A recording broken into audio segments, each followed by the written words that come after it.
नमस्कार। Lung cancer हमारे देश में बहुत तेजी से बढ़ रहा है, पुरुषों में भी और महिलाओं में भी। पुरुषों में तो ज्यादातर शहरों में यह नंबर 1 कैंसर बन गया है और महिलाओं में भी बहुत तेजी से इसकी वृद्धि हो रही है। तो ये बहुत महत्वपूर्ण हो जाता है कि हम लंग कैंसर के बारे में जानकारी जुटाएं, इसके रिस्क फैक्टर्स क्या हैं और इसके सिम्टम्स क्या हैं, ताकि हम इसको रोक सकें और होने की सूरत में हम इसको जल्दी डायग्नोज कर सकें। पहले रिस्क फैक्टर्स की बात करते हैं। बहुत समय से हमें यह ज्ञात है कि इंडस्ट्रियलाइजेशन होने से पहले लंग कैंसर करीब करीब नॉन एग्जिस्टेंट था और जैसे जैसे इंडस्ट्रियलाइजेशन हुआ लंग कैंसर का इंसिडेंस बढ़ रहा है और उसका सीधा रिलेशन स्मोकिंग से है।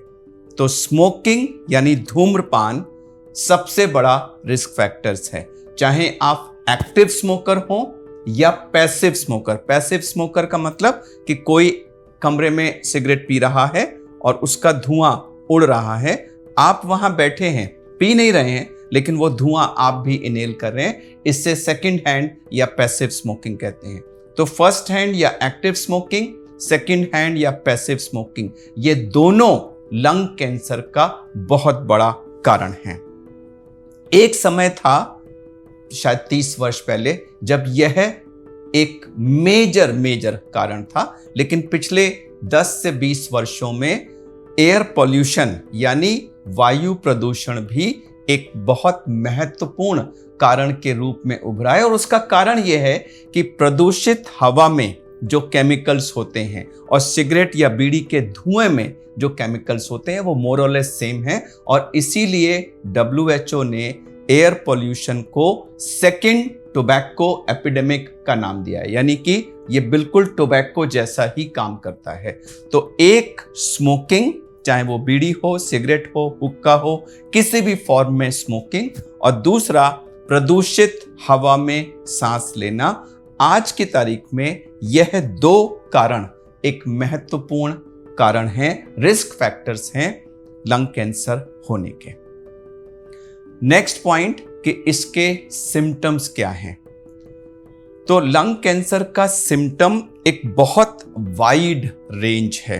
कई बार कोई सिम्टम नहीं होता, व्यक्ति मेडिकल के लिए या किसी और कारण से चेस्ट एक्सरे या CT स्कैन कराता है और उस पर एक पैच दिखता है, और उस पैच का जब हम इन्वेस्टिगेशन करते हैं तो उसमें लंग कैंसर का, तो ये हुआ एसिम्प्टोमेटिक या इंसिडेंटली डिटेक्टेड लंग कैंसर, जो एक बहुत अर्ली स्टेज में पकड़ा जा सकता है।